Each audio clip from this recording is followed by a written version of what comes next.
Military technology has advanced at an alarming pace in the last century. Before World War II, the development of nuclear weapons was inconceivable, but current governments have invented explosives that dwarf the hardware used during the tragic events of Hiroshima and Nagasaki. Today, we're looking at the 5 most powerful bombs in the world. The Tsar Bomba is the single most powerful bomb in the world today.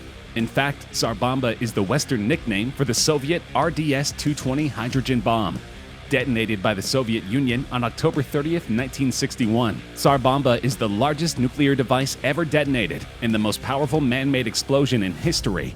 With a yield of 50 megatons of TNT, Tsar Bomba was the culmination of a number of hydrogen bomb tests conducted throughout this time by both the Soviet Union and the United States.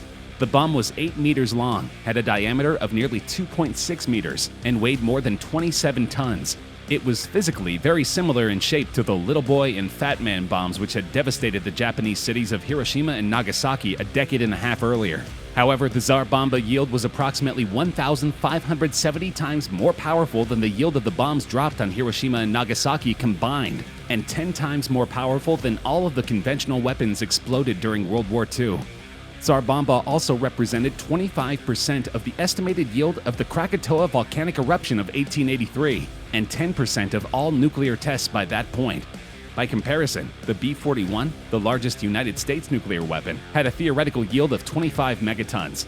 The largest nuclear device ever detonated by the United States was Castle Bravo, with a yield of 15 megatons. And the aftermath was devastating. All of the wooden and brick buildings in nearby Severny, located 34 miles from the aiming point, or ground zero, were annihilated. In other Soviet districts located over 100 miles from ground zero, wooden houses were demolished, and brick and stone ones suffered damages. Radio communication outages were also reported. One test witness felt the thermal effects at a distance of 170 miles, even with dark goggles. The intense heat from the detonation was capable of causing third-degree burns at a distance of 62 miles from ground zero. The shockwave was felt as far away as the Dixon settlement, located 430 miles away, and windows shattered at a distance of 560 miles. Windows even shattered as far away as Norway and Finland due to the atmospheric focusing of the shockwave. Despite being an airburst detonated 13,000 feet above ground, Tsar Bomba's seismic magnitude was estimated at 5 on the Richter scale. Seismic sensors continued to register shockwaves even after a third revolution around the Earth. In 2019, Vladimir Putin revealed that the feared Satan II nuclear missile had been successfully tested. The Russian leader announced his most powerful nuke, said to be capable of evading any defense system, had passed a rigorous round of tests. The weapon is more than 3,000 times more powerful than the bomb that wiped out Hiroshima and is said to be virtually undetectable. The test is said to be Putin's way of sending a clear message of war to the world, and especially Britain, after former Prime Minister Theresa May expelled 23 Russian diplomats following the poisoning of former double agent Sergei Skripal and his daughter in Salisbury. The bomb could devastate an area the size of England and Wales combined. It has an incredibly short launch burn phase, the time US satellites find it easiest to track, and it then basically disappears. Because of its increased trajectory, the Satan II can travel over the South Pole to hit the West, rather than the shorter North Pole route. This again means it is invisible to US tracking satellites. For all the focus on North Korean rocket and warhead tests, Pyongyang has only really been catching up with technology more established nuclear superpowers acquired in the 1950s and 60s. Russia and China, in contrast, have pushed ahead with a new generation of weaponry. Both nations have focused on new land and sea-launched nuclear-tipped missiles aimed at crossing continents. The B-41 was a thermonuclear weapon deployed by the United States Strategic Air Command in the early 1960s. It was the most powerful nuclear bomb ever developed by the United States, with a maximum yield of 25 megatons. The B-41 was the only 3-stage thermonuclear weapon fielded by the US.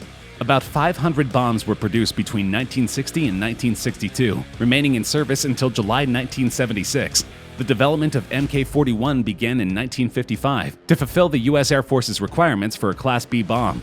It weighed 10,000 pounds, making it a high-yield thermonuclear weapon. The prototypes were test-fired during Operation Hardtack Phase 1 in 1958.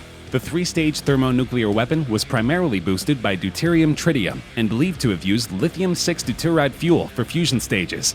Two versions were produced, a clean version with a lead-encased third stage, and dirty uranium-encased version. Both were airdropped by attaching with two parachutes for delayed detonation. During its operational lifetime, the B-41 was the most efficient known thermonuclear weapon in terms of yield to actual weight, with a 5.2 megaton to ton ratio. Its blast yield was 25 to 50% that of the Tsar Bomba, which delivered a blast of 50 or 100 megatons of TNT. The 1st of March 1954 marks one of the most serious nuclear fallout incidents in history. On this day, the United States conducted its largest ever nuclear weapon test, codenamed Castle Bravo, at the Bikini Atoll in the Marshall Islands.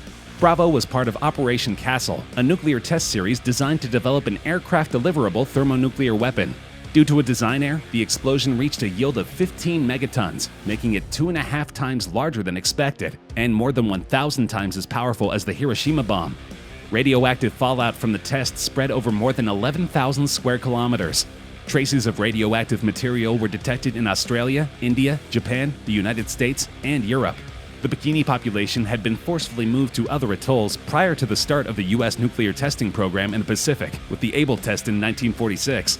Due to the unfavorable weather conditions in which the Bravo test had been conducted, the fallout also affected the inhabited atolls of Rongelap, Utrecht, and others.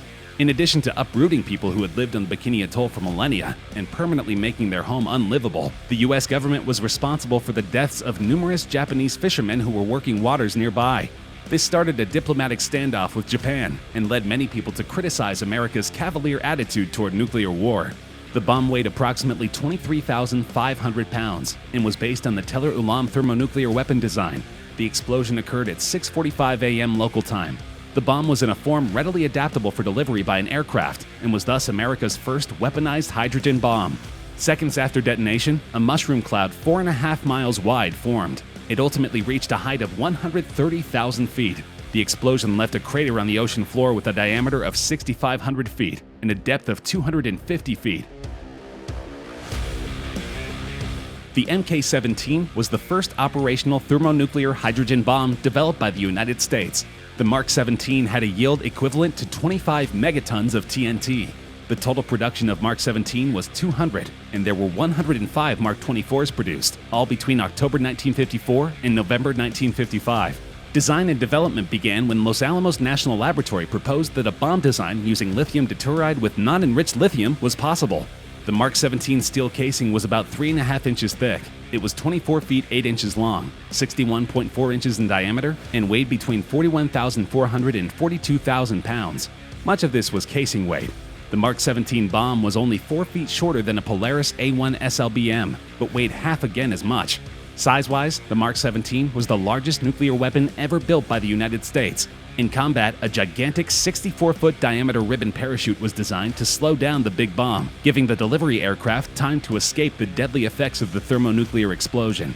On May 27, 1957, a Mark 17 was unintentionally jettisoned from a B-36 just south of Albuquerque, New Mexico. The device fell through the closed bomb bay doors of the bomber, which was approaching Kirtland Air Force Base at an altitude of 1,700 feet.